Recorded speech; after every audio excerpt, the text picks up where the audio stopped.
আমি তখন সাথে সাথে মাকামে মাহমুদের মধ্যে সিজদায় পড়ে যাব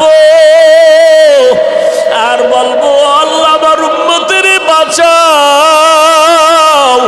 আমার একটা উম্মত যেন জাহান্নামে না যায়, আমার একটা উম্মত জাহান্নামে গেলে আমি মুহাম্মদ জান্নাতে যাব না। আমার আল্লাহ বলবেন, নবী কাঁদবেন না, মাথা উঠায় নেন, আপনার উম্মতগুলোকে আপনি বাছাই করিয়া করিয়া জান্নাতের দিকে নিয়ে যান। আমার নবী এবার বাছাই করতে গিয়া হাজার কোটি মানুষ, লক্ষ কোটি মানুষ আল্লাহর নবী বাছাই করিয়া নিবে। আম্মা জান আয়েশা বলে, নবী কেমনে চিনবেন কে আপনার উম্মত? নবী বলে, যে উম্মতগুলো ওযু বানাইয়া 5 বেলার নামাজ আদায় করত, ওদের ওযুর অঙ্গগুলো নূরের আলোতে ঝলমল করতে থাকবে, আমি দেখব ওদের চেহারার ভিতরে নূরের আলো দেখা যায়, ওদের নূরের আলোগুলো দেখে দেখে আমি মুহাম্মদ ওদের বাছাই করিয়া করিয়া জান্নাতে নিব। ওই সময় আমি জান্নাতে না নিয়ে কাউকে যাব না। তবে আয়েশা সাবধান, আমার উম্মতের আমি দইরা কাউসারের কিনারায় নিয়ে যাব হাউজের পানি পান করানোর জন্য। যেই হাউজে কাউসারের 1 ফোঁটা পানি দিলে আর জীবনে পিপাসা লাগবে না। তবে আয়েশা শুনিয়ে রাখো, এমন উম্মত তখন আমার পেছনে লাইনে দাঁড়াবে, যেই উম্মতগুলো পানি পান করতে গিয়া হঠাৎ দেখবো আমার সামনে একটা পর্দা পড়ে গেছে, আমি বলবো, ফেরেশতা আমার উম্মত এখন লাইনে দাঁড়ানো, পর্দা দিলে কেন? ফেরেশতা বলবে, নবী এটা উম্মত আপনার আদরের নয়, এই উম্মত দুনিয়াতে আসার পর আপনার হুকুম আপনার আদর্শ মানে নাই, সুন্নতগুলো জবাই করেছে, মনের মতো চলেছে, আলেম ওলামারা পায়ে দরিয়া ডাকলো, নামাজ পড়ে নাই, পর্দা করে নাই, হালাল খায় নাই, সুন্নত অনুযায়ী চলে নাই। তখন নবী দেখবে আসলেই লোকটা নামাজি না, আমার উম্মত হইয়াও সে আমার সুন্নত মানে নাই। নবী বলে, আয়েশা তখন আমি রাগান্বিত হইয়া আমি বলবো, সোহকান সোহকা লিমান গাইয়ারা মিন বাদি, যাও আমার দরবার থেকে তোরা ভেগে যাও, আজ আমার কোনো সুপারিশ তোদের জন্য হবে না রে নাফরমান। দুনিয়ার মজা পাইয়া আজান শুনিয়া মসজিদে যাও নাই, বেপরদায় চলছো। আমার আল্লাহর নবী বলবে, তুই আমার উম্মত না, আমি তোর নবী না। সাথে সাথে আল্লাহ বলবে, এদের ধর, জাহান্নামের হ্যান্ডকাপ লাগাইয়া ধর। এরা আমার নবীর সাথে প্রতারণা করেছে, দাবি করছে নবীর উম্মত, অথচ নবীর সুন্নত জবাই করেছে। এখন আর ছাড় নাই, ইনসাফের সাথে এদের জাহান্নামে নিয়ে যাও। এরে নবীর উম্মতের দল, আমার নবীর রেখে যাওয়া সুন্নতের আমল কোনো হিন্দু করবে না, বৌদ্ধ করবে না, ইহুদিরা করবে না, সুন্নতের আমল করবে মুসলমান। ও মুসলমান মা বাবারা, ও যুবকেরা, আজকে তোমার মতো কত যুবক স্কুল কলেজে পড়িয়াও তো নামাজ ছাড়ে না। বলো বাবা, তোমার বিবেকটাকে জিজ্ঞাসা করো, তুমি কেন পারো না? তোমার মতো কত যুবক আজকে তাকায় দেখো, র্যাব, আর্মি, পুলিশ, বিডিআরের চাকরি করে, দাড়িও আছে, নামাজও পড়ে, অভাব নাই। বলো বাবা, তুমি কেন পারবা না? তোমার মতো কত বান্দা রাস্তায় গাড়ি চালায়, ড্রাইভারি করে, নামাজ ছাড়ে না। বলো তুমি কেন পারবা না? তোমার মতো কত বান্দা নদীর মধ্যে মাছ ধরে, নামাজ বাদ দেয় না, ময়দানে কৃষি কাজ করে, নামাজ ছাড়ে না। বলো বাবা, তুমি কেন পারবা না? ওলামায়ে কেরামের কথা কি মিথ্যা মনে করেছো? আল্লাহর কোরআনটা কি মিথ্যা মনে করেছো? ওই কোরআনে তো জান্নাতের বয়ান আছে, জাহান্নামেরও বয়ান আছে। কারা জান্নাতে যাবে, কারা জাহান্নামে যাবে, আল্লাহ তাও বয়ান করে বলেছেন। ওরে নবীর উম্মতের দল, আল্লাহ পাক তো তওবার দরজা দিয়া বান্দাকে ডাকে, পাহাড় পরিমাণও যদি গুনাহ করো আমার দরবারে তওবা কর, আমি একটা সেকেন্ডে তোমার জীবনের গুনাহগুলো মাফ করে দিব।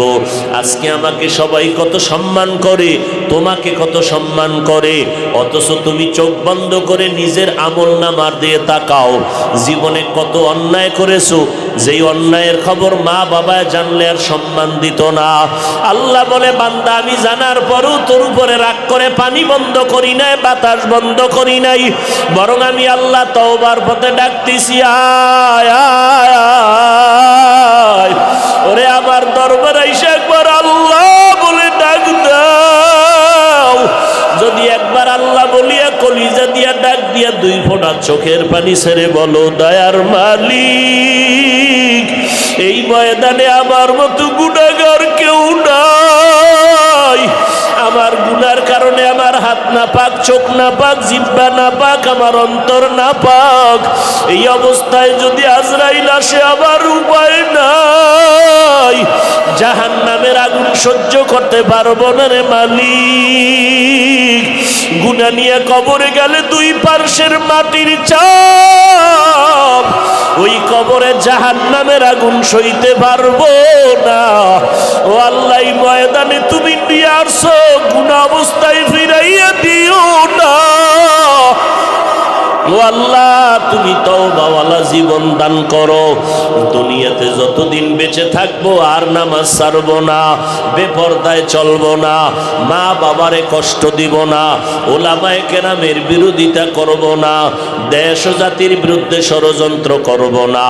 ও আল্লাহ, তোমার হুকুম মানিয়া নবীর তরিকায় চলবো, নামাজ পড়বো, দাড়ি আর কাটবো না, গীবত শেকায়াত করব না। ও আল্লাহর বান্দারা, মাওলার মোহাব্বতে একটু তওবার দিকে আগাও, গুনার কথা স্মরণ করি আমার মাওলার কাছে তওবা করো। তবে এটাও সত্য কথা, দুনিয়াতে কিছু মানুষ থাকবে তওবা নসিব হবে না। 13টা বছর আবু জাহাল নবীরে দেখলো, বয়ান শুনলো, এরপরেও কালেমা নসিব হলো না। এই জমিনে কিছু গুনাহগার শক্ত অন্তরওয়ালা, কোনো বয়ানে দিলটা নরম হবে না, ওই বান্দার তওবা নসিব হবে না। তবে এই ময়দানে যদি 2-1 জন নরম দিলওয়ালার গোলাম পাওয়া যায়, চোখের পানি ছেড়ে যদি বলেও, দয়ার মালিক, এই ময়দান থেকে গুনাহ নিয়ে আর ঘরে যাব না, আমার আল্লাহ বলবে, ফেরেশতারা সাক্ষী থাক, আমি ওর জাহান্নামের খাতার থেকে নাম কাটিয়ে দিলাম, আমি আল্লাহর নামটা জান্নাতীদের খাতায় উঠায় দিলাম। ও যুবক, তুমি স্কুলে পড়ো, কলেজে পড়ো, কোনো বাধা নাই। ও ভাই, তুমি চাকরি করো, বাধা নাই। তুমি লেখাপড়া করো, ব্যবসা করো, বাধা নাই। তবে নবীর তরিকায় 5 বেলার নামাজ পড়ো, মা বাবার দোয়া নিয়ে চলো, ওলামায়ে কেরামের পরামর্শে আমল করো, দেশ জাতির বিরুদ্ধে ষড়যন্ত্র করিও না। আল্লাহর মোহাব্বত নিয়া নবীর সুন্নাত অনুযায়ী চলো, দুনিয়ার জিন্দেগি ও কামিয়াবের দরজা খুলে যাবে, আখিরাতের দরজাও কামিয়াবির জন্য কামিয়াবের পথ খুলে যাবে। আল্লাহর কাছে তওবা করার যদি অন্তর তৈরি হয়, অন্তরে যদি কোনো দুর্বলতা না থাকে, মনে মনে আমার আল্লাহকে ডাকো আর বলো, ও আল্লাহ, জীবনে যত অন্যায় করেছি, মনে হয় যেন এই ময়দানে আমার মতো অন্যায়কারী কেউ নাই। আজকে তওবার নিয়ত করে ফেললাম, মরিয়া গেল আর নামাজ ছাড়ব না, আর গুনার পথে যাব না। আল্লাহ আমাদের সবাইকে তওবাওয়ালা জিন্দেগি দান করেন, আমাদের তওবার উপরে মজবুত হইয়া চলার তৌফিক দান করেন, আমিন।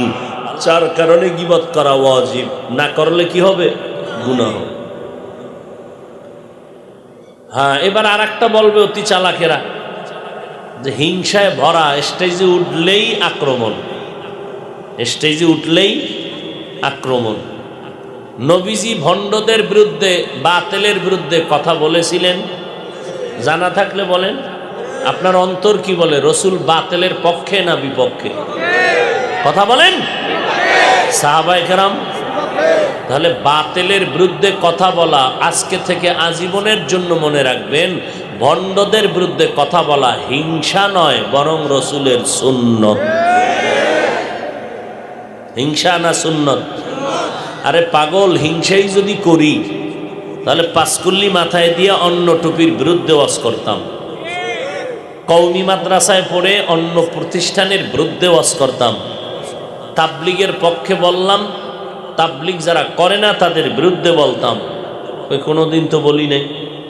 এমনকি এই কথাও বলি নাই যে কওমি মাদ্রাসায় পড়ো নাইলে গুনাহ হবে, চরমনাই যাও না হয় গুনাহ হবে, ওই একদিনও তো বলি নাই। সারা বছর দৌড়াইয়া রাত নাই দিন নাই চিল্লাইয়া মানুষের হাতে পায়ে ধরে দুইটা স্লোগান অন্তরে ঢুকাইতে চাই। কয় স্লোগান? এক স্লোগান, জীবনে যতদিন বেঁচে থাকবা মানুষ আল্লাহর গোলামি করবা, জীবনে যতদিন বেঁচে থাকবা মদিনার আদর্শ মতো চলবা। আর কারো গোলামি করা যাবে না, কারো আদর্শও মানা যাবে না। আল্লাহ বুঝার তৌফিক দান করে। মানে আল্লাহর গোলামি করবেন, রসুলের আদর্শ মানবেন, এই তো। এই দুইটা স্লোগান অন্তরে ঢুকাইয়া চলতে গেলে আপনি আগাইতে পারবেন না একা একা। কেন? আপনি আমি দুর্বল। আল্লাহ বানানোর সময় বানাইছেনই দুর্বল করে। ওয়া খুলিকাল ইনসানু যায়ীফা, আল্লাহ বলেন আমি দুর্বল করে তোমাদেরকে সৃষ্টি করেছি। তোমরা কি পরিমাণ দুর্বল!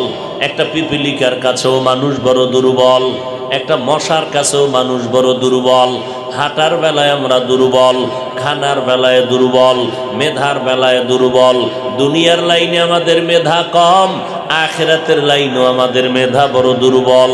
আমরা খাইতেও কম পারি, ঘুমাইতেও কম পারি, হাঁটতেও পারি না, এমনভাবে আমরা দুর্বল। আল্লাহ আমাদের বানানোর সময় দুর্বল করে বানাইছেন। এক কথায় আমাদের মতো দুর্বল জমিনে কোনো প্রাণী আল্লাহ বানান নাই, আমাদের মতো দুর্বল কোনো প্রাণী নাই।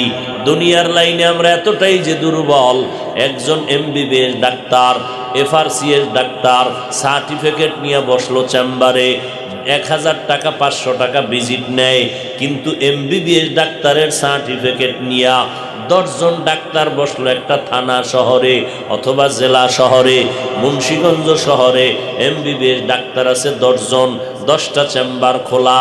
এক ডাক্তার আপনি গিয়া বললেন আমার পেটের রোগটা কমপ্লিট ভালো করে দেন। ডাক্তার বলে আমি পারবো না। কেন? আপনি কি ডাক্তার না? বলে আমি নাক কান গলা বিশেষজ্ঞ, আমি পেট নিয়ে বিশেষজ্ঞতা অর্জন করি নাই। পেটের বিষয়ে যারা মেডিসিনের ডাক্তার এদের কাছে যাও। এইবার আপনি পেটের ডাক্তারের কাছে গিয়া যদি বলেন ডাক্তার সাহেব এত দামি ডাক্তার আপনি, 5 মিনিট সময় দেন, 1000 টাকা ভিজিট নিয়ে যান, আমার কানের মধ্যে সমস্যার সমাধান করেন। বলে আমি পেট নিয়ে গবেষণা করেছি, নাক কান গলা নিয়ে গবেষণা করি নাই। যাও, এই বিষয়ে আমি বড় দুর্বল। একে অন্যের কাছে বড় দুর্বল। আল্লাহ এই সিস্টেম করে সমাজটাকে লেভেল করে দিলেন। আল্লাহ পাক কাউকে সম্মান এক দিক দিয়ে বাড়ায় দিলেন, আবার অন্য দিক দিয়ে দুর্বল বানায় রাখলেন। কারণ এই গুণ দিয়া যেন তুই অহংকারী হয়ে না যাও, এই জন্য আমি অন্য দিকে তোরে দুর্বল বানায় রাখছি। আমি ওয়াজ করতে পারি, সারা রাত বসায় দাও বয়ান চলবে, কারণ আমার ঘরে চাউল লাগবে না। চাউলের জন্য আমার দোকানের কাছে যেতে হবে। আমি যদি এখন বাহাদুরি করি, কোনো টাকা টোকা নাই, আমি না এত বড় হুজুর, এত ভক্তবৃন্দ আমার বিনা টাকায় চাল ঘরে দিয়ে যাবি, দেবে কেউ? আমি ওই বিষয় বড় দুর্বল। নদীর মধ্যে মাছ আছে, খুব খাইতে মনে চায়, আমার দ্বারা কিয়ামতের আগেও সম্ভব না মাছ ধরার। আল্লাহ আর একটা দল মানুষকে সেখানে বানায় রাখছে, ওরা রাত নাই দিন নাই শীত নাই গরম নাই, ওরা মাছগুলো ধরে ধরে আমাদের হাতে দিবে, আমরা খাবো। তাহলে আমার আছে টাকা, নাই মাছ নাই তরকারি, আমি মাছওয়ালার কাছে বড় দুর্বল। মাস্তানি চলবে না? কোনো গরিবের রাতের কিছু খামু না, তাহলে তোর কপালে আলু ভর্তাও নেই, তুই না খায় মর। আল্লাহ বানানোর সময় দুর্বল করে বানাইলেন। মেধার বেলায় আমরা বড় দুর্বল। দুনিয়ার লাইনে দেখাইলাম কি পরিমাণ দুর্বল। 5 জন MBBS ডাক্তার, এক একজনে এক এক লাইনে অভিজ্ঞতা অর্জন করছে, অন্য লাইনে দুর্বল। কথা ঠিক নেই?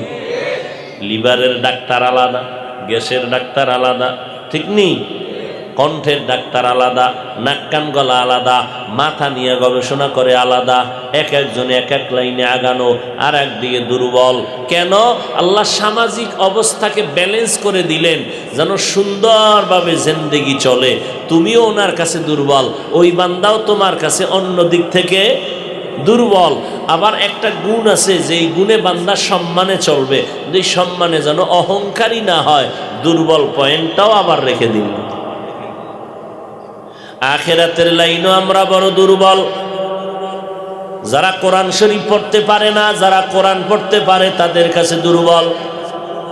আবার কোরআন শরীফ পড়তে পারে, অর্থ জানে না, অর্থ যারা জানে তাদের কাছে দুর্বল। যেই বান্দা কোরআনের অর্থ জানে, তাফসির জানে না, তাফসিরওয়ালার কাছে দুর্বল। আবার তাফসিরওয়ালা কোরআনের তাফসির করতে পারে, কোরআন হাদিস রিসার্চ করে ফতোয়া দিতে পারে না, ওই বান্দা মুফতি সাহেবের কাছে দুর্বল। এখন আমার টার্গেট, আমি জান্নাতে যাব, জান্নাত পাবো মরণের পর, হাসরের বিচারের পর। সেই জান্নাতটা আমার ওপেন ভাবে আমার নাম লেখাইয়া নিতে হবে এই দুনিয়ার জমিনে। কিন্তু আমি চলবো কেমনে? জান্নাতের পথে আগাইতে গেলে আমার একা একা যাওয়া সম্ভব না, কারণ আমি বড় দুর্বল।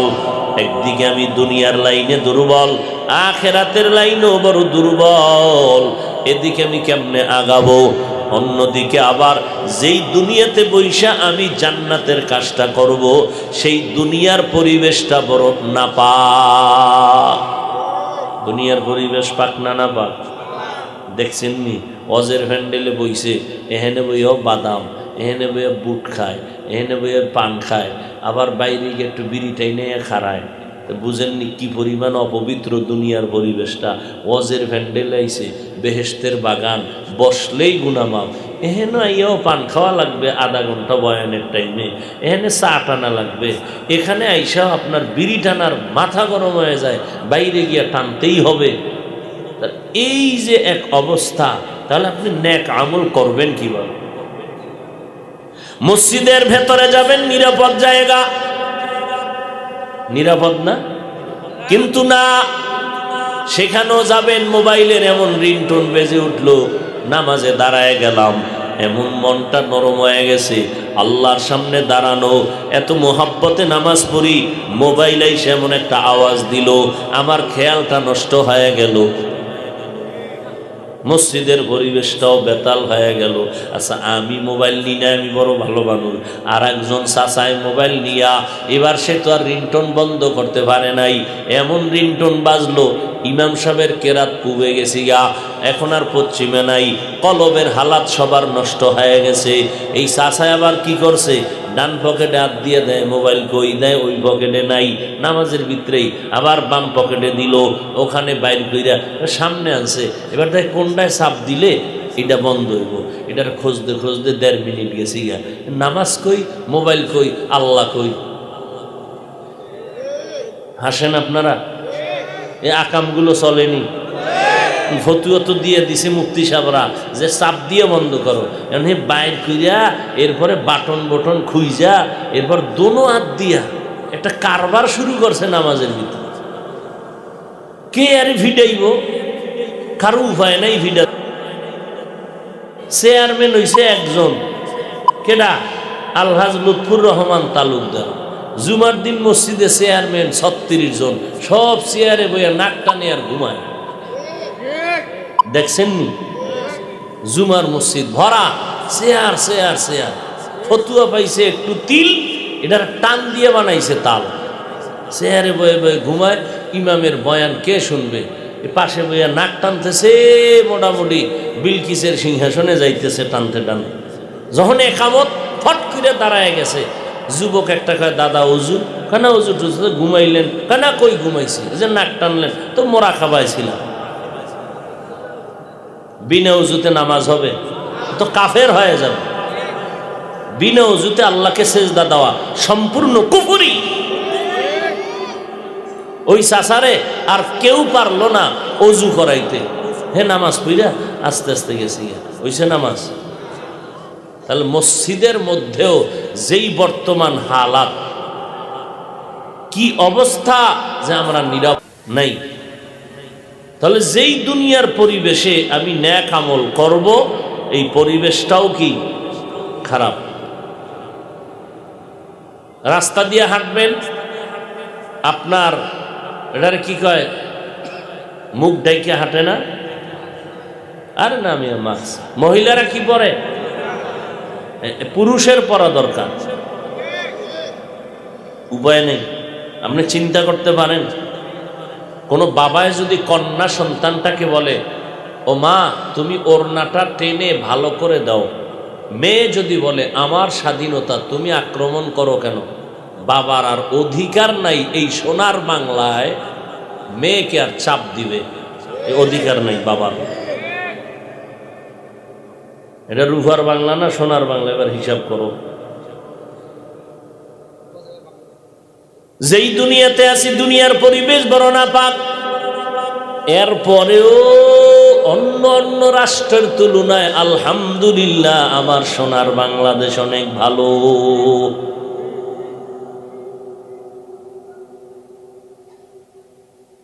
তাহলে দুনিয়ার পরিবেশটাও নাপাক, তাহলে আমি একা চলতে পারি না, দুর্বল। যেই পরিবেশে আমি আমল করব সেই পরিবেশটাও বড় দুর্বল। ওদিকে আমাকে 3 দল শয়তান পেছনে টানে, আমাকে চেষ্টা করে জাহান্নামে নিয়ে যাবে 3 দল শয়তান। একটা হলো আমার ভিতরেই আছে নফস শয়তান, ইন্নান নাফসা লাআম্মারাতুম বিসু ইল্লা মা রাহিমা রাব্বি ইন্না রাব্বি গফুরুর রহিম। এক শয়তান আমার ভেতরে আছে, আর এক শয়তান আমার বাহিরে আছে। কারণ ওই শয়তান আজান শুনলে ভয়ে পালায়, জিকিরের আওয়াজ পাইলে পালায়। ওই শয়তান কোরআনের আওয়াজ শুনলে পালায়। জিন শয়তান ও বাইরে আছে, সুযোগ পাইলে আমার আক্রমণ করবে। আর একটা শয়তান আমার ঘরের ভেতরে, আমি যেখানে যাই ওই শয়তান আমার সাথে সাথে যায়। ওই শয়তানের নাম হলো মানুষরূপী শয়তান। ওই শয়তান আমার স্ত্রীও হইতে পারে, হ্যাঁ, আমার সন্তানও হইতে পারে। এত ইবাদত লাগেনি, বাস কে কইছে ছেলে মানুষ শয়তান। মায় ডাক দিয়ে কয় বাবা রোজার মাস, রোজা রাখ। বাবায় কয় শরীর নষ্ট হবে। বাপ হইয়া মানুষ রূপী শয়তান। এরম বাবা নাই? ছেলে বলে বাবা নিজের হাতে কামাই কইরা খাবো, খাওয়াবো, যৌতুকের নামে শ্বশুর বাড়ির থেকে হারাম আনবো না। বাবায় কয় বাবার থেকে কথা বেশি বলবি না, ঘর থেকে নামায় দিব। তোর বিয়ার সময় যৌতুক আমার খাইতেই হবে, মান্যত করছি। এই পায়খানা না খাই আমি কবরে যাব না। এরকম বাপ আছে না নাই? ছেলে কয় বাবা হারাম খাবো না। বাবায় কয় ওই লাইনে যেতে হবে, আমি যেভাবে বলি ওইভাবে চলতে হবে। কত সন্তানরা নামাজ পড়তে চায়, মা বাবায় পছন্দ করে না। কত সন্তানরা নবীর তরিকায় চলতে চায়, মা বাবা চলতে দেয় না। ঢাকা শহর এলাকায় যাবেন, ভাড়াটিয়া যারা আছে বিল্ডিংয়ে আছে না, অনেক ভাড়াটিয়ারা আফসুস করে ফজরের সময় মসজিদে যাবে নামাজ পড়তে, মালিক সাহেব তালা খোলার চাবি দেয় না। এরম নাই? আল্লাহ হেদায়াত দান করুন। দুনিয়ার পরিবেশ নাপাক, আমি ব্যক্তিগতভাবে দুর্বল, আবার আমাকে 3 দল শয়তান পেছনে টানে আমাকে জাহান্নামে নেওয়ার জন্য। এই অবস্থায় আমি সামনে কেমনে আগাই? আল্লাহ কয় সাহায্য ছাড়া চলার কোনো পথ আর খোলা নাই।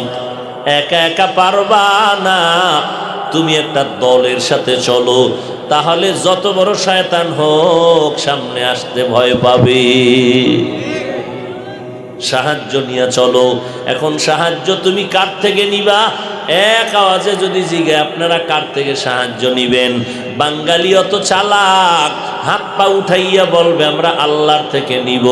এই দাবি যদি 100% সত্য হইতো, অন্তরের এবং বাস্তব হইতো, 30 বছর আগে আমার সোনার বাংলা থেকে হারামের ব্যবসায়ী এনজিওরা পালাইতে বাধ্য হতো। আরে নামাজে বইয়া প্রত্যেক দিন নামাজে ওয়াদা করে, ইয়্যাকা না'বুদু ওয়া ইয়্যাকা নাস্তাঈন, ইহদিনাস সিরাতাল মুস্তাকিম, সিরাতাল্লাযীনা আন'আমতা আলাইহিম গায়রিল মাগদুবি আলাইহিম ওয়ালাদ-দাল্লিন।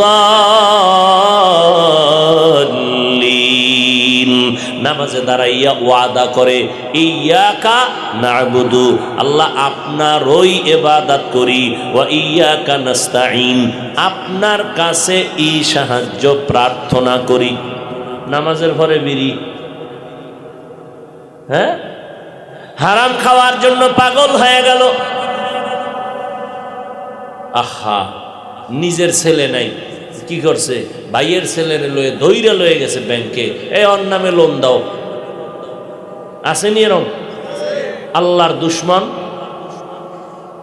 আল্লাহর লানত, ফেরেশতাদের লানত, দুনিয়ার সব মাখলুকাতের লানত। কারণ এই হারাম যারা খায়, আর অল টাইম আল্লাহ পাক অভিশাপ দেয় এদের উপরে। এই সুদ ঘুষের সাথে জড়িত মায়ের সাথে 24টা ঘন্টার প্রত্যেক সেকেন্ডে জিনার গুনাহ লেখা হয়। তুমি হারাম খাইয়া মায়ের সাথে জিনার গুনাহ করবা, আর আল্লাহ তোমারে সালাম দিব জান্নাতে নেওয়ার জন্য। এত সোজা? সাহাবায়ে কেরাম আমল করেছেন, কোনো ভেজাল নাই, এলেমের অভাব নাই, তাকওয়ার অভাব নাই, আমলের অভাব নাই, ইখলাসের অভাব নাই।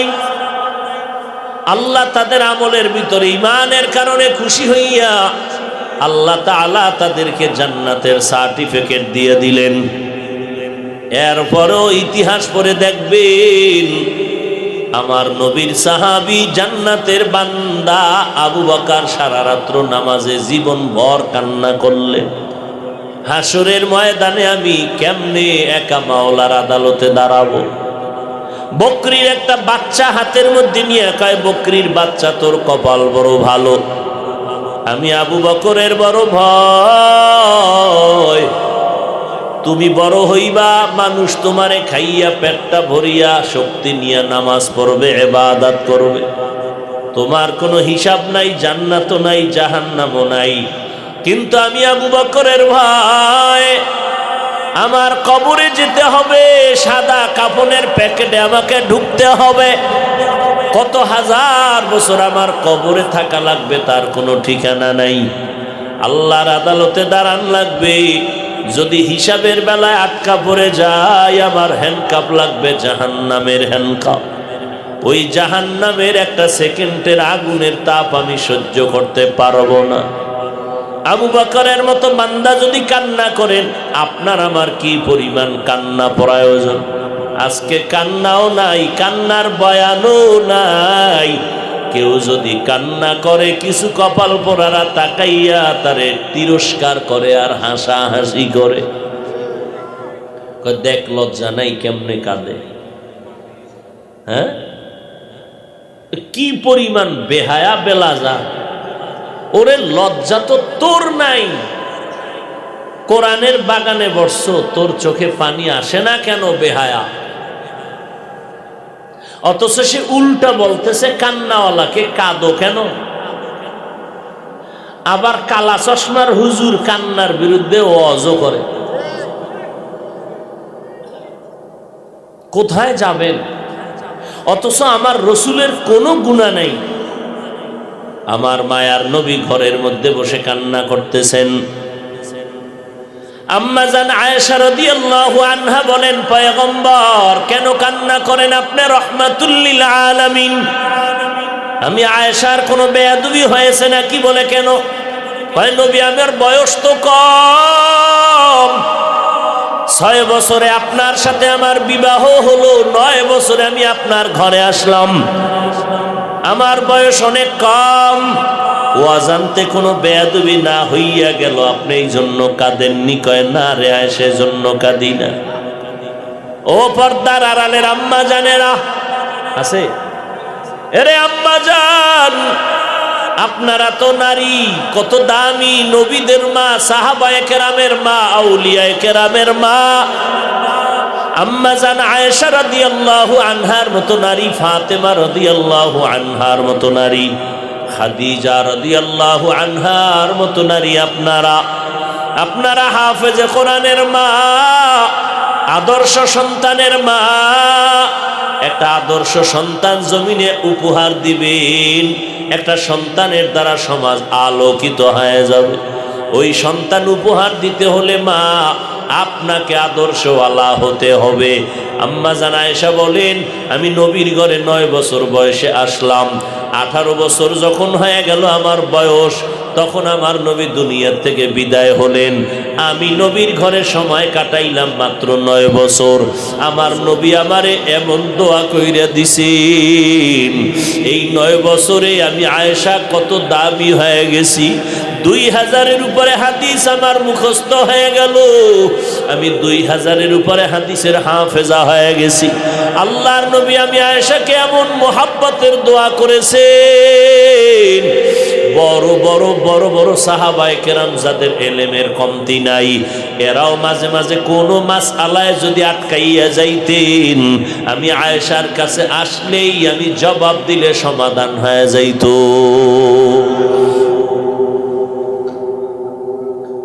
মাত্র নবীর সময় দিলাম 9 বছর। টোটাল আম্মা জানের বয়স কত? 18 বছর। এই 18 বছরের মাত্র নবীর সোহবত পাইলেন 9 বছর। আর আমার বোনের তো 18 বছরে বিবাহই হয় না অনেকের। এরে পর্দার আড়ালের আম্মা জানেরা, আম্মা জান আয়েশা রাদিয়াল্লাহু আনহা বলেন, নবীজিরে জিজ্ঞাসা করলাম, নবী আমি আয়েশার কোনো বেয়াদবি যদি না হয় তো কান্না করেন কেন, জানতে চাই। মায়ার নবী বলেন, ও আয়েশা,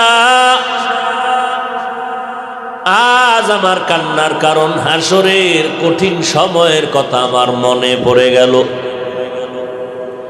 আম্মা জান বলেন, আমি নবীরে জিজ্ঞাসা করলাম হাসরের কি কঠিন সময়ের কথা বলেন। নবী কান্না করে বলেন, আয়েশা, কিয়ামতের ময়দানে সব নারী পুরুষ থাকবে উলঙ্গ, কেউ কারো দিকে নজর দেওয়ারও সুযোগ হবে না। এতটা ভয়ঙ্কর হবে কিয়ামতের মাঠ। সূর্য মাথার উপরে নেমে আসবে, সূর্যের গরমে জমিনগুলো তামা হয়ে যাবে। এই জমিনটাই হবে কিয়ামতের মাঠ। সিরিয়ার জমিন হবে আল্লাহর বিচারালয়, আদালত। নবী বলেন, আয়েশা জানুনি এত পরিমাণ ভয়ঙ্কর অবস্থা হবে। একদিকে সূর্যের গরম, অপর দিকে আমার আল্লাহ পাকের কাহ্হারিয়াতের আওয়াজ, লিমানিল মুলকুল ইয়াউম লিল্লাহিল ওয়াহিদিল কাহ্হার। আল্লাহ পাকের কুদরতের আওয়াজে হাসরের ময়দানটা থর থর করে কেঁপে উঠবে। অন্যদিকে জাহান্নামের আওয়াজ, জাহান্নাম বলবে, আল্লাহ বেনামাজি গুনাহগার গুলো কই, আমার পেটের ভেতরে দাও। ও আয়েশা, ওই সময় এমন অবস্থা হবে, আপন আপন বলতে কেউ থাকবে না। একজন মা একটা নেকের টানে সন্তানের খুঁজে গিয়ে বলবে, বাবা আমার জান্নাত রেডি, শুধু একটা নেক হয়ে গেলে হবে। ও সন্তান, দুনিয়াতে তোরে নিয়ে কত কষ্ট করেছি, কত সময় খানা নিশি খাইতে পারি নাই, তোর পেটে পায়ের লাথি পড়ার কারণে আমি ব্যথায় সহ্য করতে পারি নাই, তোরে নিয়ে কত রাত্র ঘুমাইতে পারি নাই। আজকে আমার না খাইয়া দুনিয়াতে তোরে লালন পালন করেছি। তুই যখন পরীক্ষার হলে ঢুকছু, আমি মা যায় নামাজ বিছাইয়া দোয়া করেছি, ও আল্লাহ তুমি আমার সন্তানের পরীক্ষায় কামিয়াবি দান করো। তুই যখন বাহিরে গেছো, আমি মা ঘুমাই নাই, আমি মা তোর জন্য চোখের পানি ছেড়ে দোয়া করেছি। এত কষ্ট করিয়া তোরে মানুষ বানাইলাম, একটা নেক যদি আমারে দাও, আমি মা এখন জান্নাতে যেতে পারবো। নবীজি বলেন, সন্তান বলবে, আমি মায়ের পেট ছাড়া দুনিয়াতে আসতে পারি নাই, তবে তুমি যে আমার মা আমি বিশ্বাস করি না, যাও, আমি তোমারে নেক দিতে পারবো না, তুমি আমার মা কিনা আমার জানা নাই। এবার সন্তান দেখবে একটা নেকের অভাবে দেখতেছে মায়ের বিপক্ষে ফয়সালা হয়ে গেল। আল্লাহ অর্ডার করবে জাহান্নামের শিকল লাগাও। সন্তান দেখবে একটা নেকির অভাবী মায়ের হাতে জাহান্নামের শিকল, মাকে টেনে টেনে জাহান্নামের দিকে নিয়ে যাবে। আল্লাহর নবী বলেন, আয়েশা কেমন ভয়ঙ্কর অবস্থা হবে হাসরের মাঠে। যেই হাসরের মাঠে নবীদের কোনো গুনাহ নাই, সেই নবীরা পর্যন্ত ভয়ে নাফসি নাফসি বলে কান্না শুরু করবেন। উম্মতের কথা পর্যন্ত তাদের মনে থাকবে না, শুধু বলবে আল্লাহ আমারে বাঁচাও, আমাকে বাঁচাও। সূর্যের গরম সহ্য করা যায় না, জাহান্নামের আওয়াজ সহ্য করা যায় না, আল্লাহ পাকের রাগান্বিত অবস্থা মেনে নিতে পারি না। ও আল্লাহ আমাকে বাঁচাও। উম্মতের চিন্তা নাই, আদম কান্না করবে আমাকে বাঁচাও, মুসা নবী কান্না করবে আমাকে বাঁচাও, ঈসা নবী কান্না করবে আমারে বাঁচাও, ইব্রাহিম নবী কান্না করবে আল্লাহ আমারে বাঁচাও। আম্মা জান আয়েশা বলেন, নবী তখন আপনি কি করবেন? আপনি তো দোজাহানের সরদার, আপনি তো রহমাতুল লিল আলামিন। মায়ার নবী বলেন, আয়েশা ওই সময় আমি মুহাম্মদ আমাকে বাঁচাও বাঁচাও বলে একটা আওয়াজও দিব না। আমি তখন সাথে সাথে মাকামে মাহমুদের মধ্যে সিজদায় পড়ে যাব আর বলবো, আল্লাহ আমার উম্মতের বাঁচাও, আমার একটা উম্মত যেন জাহান্নামে না যায়। আমার একটা উম্মত জাহান্নামে গেলে আমি মুহাম্মদ জান্নাতে যাব না।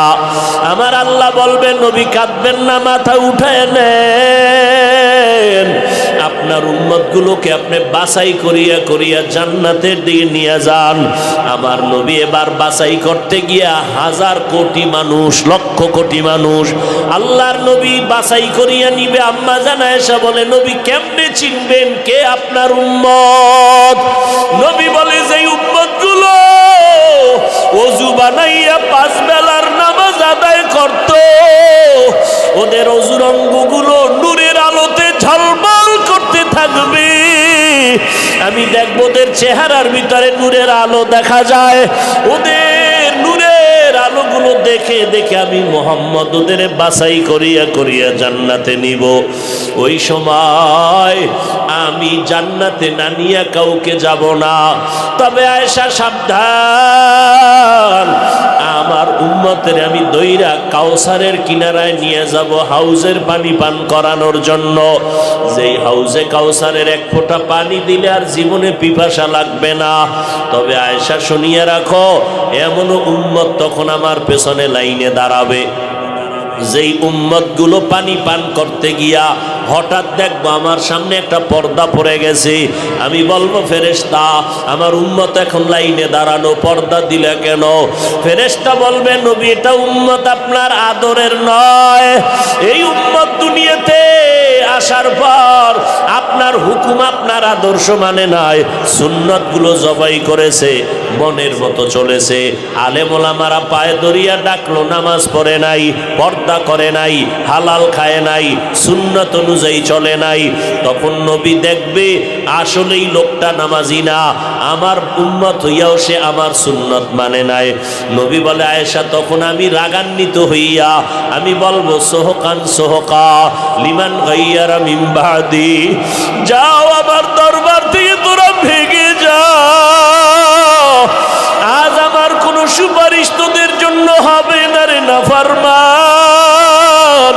দুনিয়ার মজা পাইয়া আজান শুনিয়া মসজিদে যাও নাই, বেপরদায় চলছো। আমার আল্লাহর নবী বলবে, তুই আমার উম্মত না, আমি তোর নবী না। সাথে সাথে আল্লাহ বলবে, এদের ধর, জাহান্নামের হ্যান্ডকাপ লাগাইয়া ধর। এরা আমার নবীর সাথে প্রতারণা করেছে, দাবি করছে নবীর উম্মত, অথচ নবীর সুন্নত জবাই করেছে। এখন আর ছাড় নাই, ইনসাফের সাথে এদের জাহান্নামে নিয়ে যাও। এরে নবীর উম্মতের দল, আমার নবীর রেখে যাওয়া সুন্নতের আমল কোনো হিন্দু করবে না, বৌদ্ধ করবে না, ইহুদিরা করবে না, সুন্নতের আমল করবে মুসলমান। ও মুসলমান মা বাবারা, ও যুবকেরা, আজকে তোমার তোমার মতো কত যুবক স্কুল কলেজে পড়িয়াও তো নামাজ ছাড়ে না। বলো বাবা, তোমার বিবেকটাকে জিজ্ঞাসা করো, তুমি কেন পারো না? তোমার মতো কত যুবক আজকে তাকায় দেখো, র্যাব, আর্মি, পুলিশ, বিডিআরের চাকরি করে, দাড়িও আছে, নামাজও পড়ে, অভাব নাই। বলো বাবা, তুমি কেন পারবা না? তোমার মতো কত বান্দা রাস্তায় গাড়ি চালায়, ড্রাইভারি করে, নামাজ ছাড়ে না। বলো তুমি কেন পারবা না? তোমার মতো কত বান্দা নদীর মধ্যে মাছ ধরে, নামাজ বাদ দেয় না, ময়দানে কৃষি কাজ করে, নামাজ ছাড়ে না। বলো বাবা, তুমি কেন পারবা না? ওলামায়ে কেরামের কথা কি মিথ্যা মনে করেছো? আল্লাহর কোরআনটাকে মিথ্যা মনে করেছো? ওই কোরআনে তো জান্নাতের বয়ান আছে, জাহান্নামেরও বয়ান আছে। কারা জান্নাতে যাবে, কারা জাহান্নামে যাবে, আল্লাহ তাও বয়ান করে বলেছেন। ওরে নবীর উম্মতের দল, আল্লাহ পাক তো তওবার দরজা দিয়া বান্দাকে ডাকে, পাহাড় পরিমাণও যদি গুনাহ করো আমার দরবারে তওবা কর, আমি একটা সেকেন্ডে তোমার জীবনের গুনাহগুলো মাফ করে দিব। আজকে আমাকে সবাই কত সম্মান করে, তোমাকে কত সম্মান করে, অথচ তুমি চোখ বন্ধ করে নিজের আমলনামার দিয়ে তাকাও, জীবনে কত অন্যায় করেছো, যেই অন্যায়ের খবর মা বাবা জানলে আর সম্মান দিত না। আল্লাহ বলে, বান্দা আমি জানার পরও তোর উপরে রাগ করে পানি বন্ধ করি নাই, বাতাস বন্ধ করি নাই, বরং আমি আল্লাহ তওবার পথে ডাকতেছি, আয় আয় আয়। ওরে আমার দরবার আইসা একবার আল্লাহ বলে ডাক দাও। যদি একবার আল্লাহ বলিয়া কলিজা দিয়া ডাক দিয়া দুই ফোঁটা চোখের পানি ছেড়ে বলো, দয়ার মালিক, এই ময়দানে আমার মতো গুনাহগার কেউ নাই। আমার গুনার কারণে আমার হাত না পাক, চোখ না পাক, জিহ্বা না পাক, আমার অন্তর না পাক। এই অবস্থায় যদি আজরাইল আসে আমার উপায় নাই, জাহান্নামের আগুন সহ্য করতে পারবো না রে মালিক। গুনাহ নিয়ে কবরে গেলে দুই পার্শ্বের মাটির চাপ, ওই কবরে জাহান্নামের আগুন সইতে পারবো না। ও আল্লাহ, ময়দানে তুমি নিয়ে আসো, গুনাহ অবস্থায় ফিরাইয়া দিও না। ও আল্লাহ, তুমি তওবাওয়ালা জীবন দান করো। দুনিয়াতে যতদিন বেঁচে থাকবো আর নামাজ ছাড়বো না, বেপরদায় চলবো না, মা বাবারে কষ্ট দিব না, ওলামায়ে কেরামের বিরোধিতা করব না, দেশ ও জাতির বিরুদ্ধে ষড়যন্ত্র করব না। ও আল্লাহ, তোমার হুকুম মানিয়া নবীর তরিকায় চলবো, নামাজ পড়বো, দাড়ি আর কাটবো না, গীবত শেকায়াত করব না। ও আল্লাহর বান্দারা, মাওলার মোহাব্বতে একটু তওবার দিকে আগাও। গুনার কথা স্মরণ করি আমার মাওলার কাছে তওবা করো। তবে এটাও সত্য কথা, দুনিয়াতে কিছু মানুষ থাকবে তওবা নসিব হবে না। 13টা বছর আবু জাহাল নবীরে দেখলো, বয়ান শুনলো, এরপরেও কালেমা নসিব হলো না। এই জমিনে কিছু গুনাহগার শক্ত অন্তরওয়ালা, কোনো বয়ানে দিলটা নরম হবে না, ওই বান্দার তওবা নসিব হবে না। তবে এই ময়দানে যদি দুই একজন নরম দিলওয়ালার গোলাম পাওয়া যায়, চোখের পানি ছেড়ে যদি বলেও, দয়ার মালিক, এই ময়দান থেকে গুনাহ নিয়ে আর ঘরে যাব না, আমার আল্লাহ বলবে, ফেরেশতারা সাক্ষী থাক, আমি ওর জাহান্নামের খাতার থেকে নাম কাটিয়ে দিলাম, আমি আল্লাহর নামটা জান্নাতীদের খাতায় উঠায় দিলাম। ও যুবক, তুমি স্কুলে পড়ো, কলেজে পড়ো, কোনো বাধা নাই। ও ভাই, তুমি চাকরি করো, বাধা নাই। তুমি লেখাপড়া করো, ব্যবসা করো, বাধা নাই। তবে নবীর তরিকায় 5 বেলার নামাজ পড়ো, মা বাবার দোয়া নিয়ে চলো, ওলামায়ে কেরামের পরামর্শে আমল করো, দেশ জাতির বিরুদ্ধে ষড়যন্ত্র করিও না। আল্লাহর মোহাব্বত নিয়া নবীর সুন্নাত অনুযায়ী চলো। দুনিয়ার জিন্দেগি ও কামিয়াবের দরজা খুলে যাবে, আখিরাতের দরজাও কামিয়াবির জন্য, কামিয়াবের পথ খুলে যাবে। আল্লাহর কাছে তওবা করার যদি অন্তর তৈরি হয়, অন্তরে যদি কোনো দুর্বলতা না থাকে, মনে মনে আমার আল্লাহকে ডাকো আর বলো, ও আল্লাহ, জীবনে যত অন্যায় করেছি মনে হয় যেন এই ময়দানে আমার মতো অন্যায়কারী কেউ নাই। আজকে তওবার নিয়ত করে ফেললাম, মরিয়া গেল আর নামাজ ছাড়ব না, আর গুনার পথে যাব না। আল্লাহ আমাদের সবাইকে তওবাওয়ালা জিন্দেগি দান করেন, আমাদের তওবার উপরে মজবুত হইয়া চলার তৌফিক দান করেন, আমিন।